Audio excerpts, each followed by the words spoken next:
pilihan untuk masuk dalam pemerintahan adalah pilihan etik Prabowo Sandi, pilihan politis, dan tidak ada kaitannya dengan pelanggaran hukum atau tidak.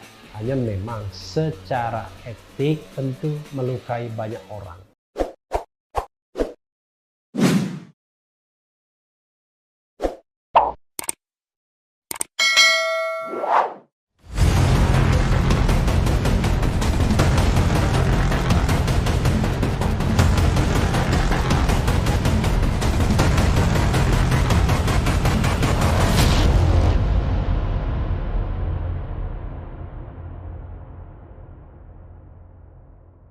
Assalamualaikum warahmatullahi wabarakatuh, Sobat RH sekalian. Jumpa lagi kita di channel yang keren ini, Keren Cadas. Ini saya ingin menguber atau membacakan jerit hati dari pendukung Prabowo Sandi, ya, yaitu dari Babe Haikal Hasan Baras, ya, sebagaimana dilansir sindonews.com. Prabowo Sandi masuk istana, Haikal Hasan pengikutnya masuk penjara. Prabowo Sandi masuk istana, pengikutnya masuk penjara. Luar biasa ya, rimanya bagus itu. Kita bacakan. Jakarta, Sekretaris Habib Rizik Syihab HRS Center Haikal Hasan Baras menyinggung masuknya Sandiaga Uno ke dalam Kabinet Indonesia Maju menyusul Prabowo Subianto. Padahal Haikal saat ini berstatus sebagai saksi terlapor dalam kasus dugaan penyebaran berita bohong hoax. Dalam cuitannya di media sosial Twitter, Haikal menjelaskan perjuangannya untuk memberi saksi agar adil pada pemilihan presiden 2019 lalu, di mana dia mendukung pasangan Prabowo Sandi sebagai rival dari Joko Widodo Jokowi Kiai Haji Ma'ruf Amin. Saya keliling dalam negeri, lalu keliling Eropa, Australia, belum cukup. Jual mobil buat berikan saksi agar adil. Tapi inilah kita, hidup di zaman yang didukung jadi presiden dan wapres masuk istana dan pendukungnya masuk penjara. Ironi, lupakan, tulis akun Haikal_Hasan yang dikutip Minggu 27/12/2020. Tweet yang ditulis sejak Minggu pagi ini disukai lebih dari 5.000 warganet dan mendapatkan balasan 730 kali. Ya, tentunya masih berkembang ya.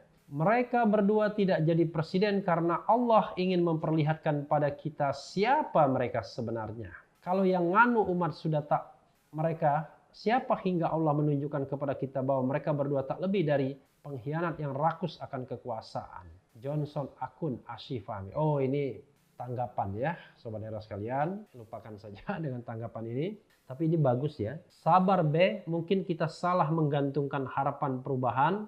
Ternyata yang sempat kita harapin hari ini tabiat aslinya kebuka. Itu juga berkah mereka ke depan jadi lebih mawas diri. Cuit akun Nodi Rahmat. Diberitakan sebelumnya Haikal Hasan sempat datang memenuhi panggilan Polda Metro Jaya sebagai saksi terlapor dalam kasus dugaan penyebaran berita bohong hoax Rabu 23 Desember 2020. Haikal mengaku datang untuk memberikan klarifikasi atas laporan tentang berita bohong terhadapnya. Kepada media, Haikal Hasan menampik telah menyebarkan berita bohong ke masyarakat. Jadi Sobat RH sekalian, yaitu jerit hati pendukung Prabowo Sandi ya. Memang teman saya ya, Zainal Arifin Muchtar membuat satir.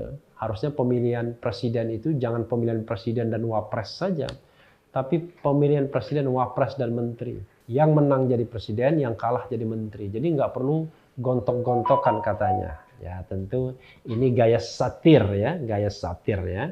Gaya satir yang bersangkutan ya, agar tidak untuk menyampaikan pesan bahwa ya aneh ya sebenarnya. Tapi ya semua ada alasannya. Seperti yang disampaikan Fadlizon misalnya, Abraham Lincoln pernah membuat sebuah tim yang dikatakannya sebagai tim rival ya, team of rival. Jadi tim di antara mereka yang berkompetisi atau menjadi rival dalam politik. Tetapi wah itu long time ago ya, zaman Abraham Lincoln di tahun berapa ya? 1800-an atau 1800-an kalau tidak salah ya.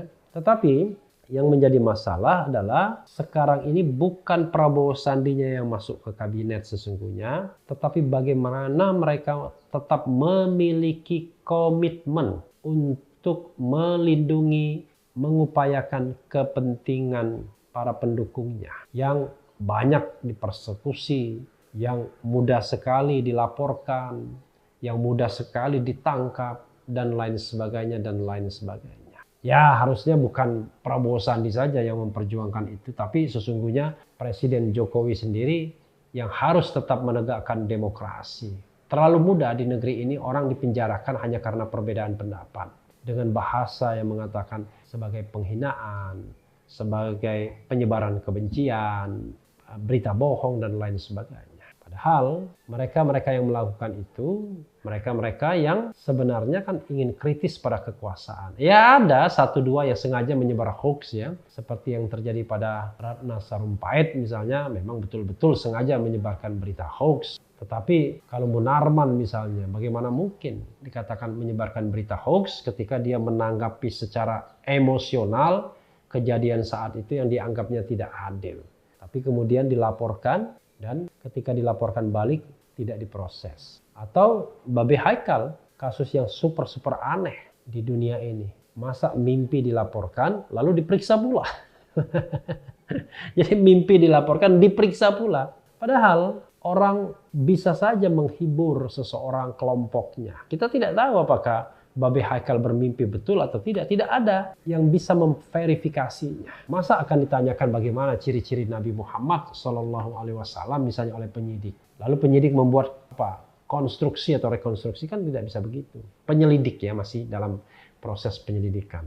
Tapi banyak orang yang menduga ya pemrosesan seperti ini lebih dikaitkan pada posisi-posisi politik. Kita tahu bahwa Babe Haikal adalah apa tadi ya, Sekretaris Jenderal HRS ya, Habib Rizik Center, Sekretaris Habib Rizik Sihab Center, dan juga juru bicara PA212. Kelompok-kelompok yang so-called dianggap bertentangan dengan pemerintahan saat ini, bahkan dianggap sebagai sebuah kelompok yang garis keras dalam tanda kutip. Jadi sobat era sekalian, yang paling berbahaya di Republik ini adalah koruptor, apalagi kalau dia kemudian bisa sembunyi di kekuasaan, sembunyi di istana. Tapi biasanya kekuasaan itu selalu mencari kambing hitam yang vulnerable, yang mudah diserang, yang mudah dikriminalkan, yang mudah dilaporkan, ketimbang menyelesaikan problem sesungguhnya bangsa ini. Problem sesungguhnya bangsa ini adalah korupsi yang merajalela dari tahun ke tahun. Dan belum ada presiden yang berhasil melakukan pemberantasan korupsi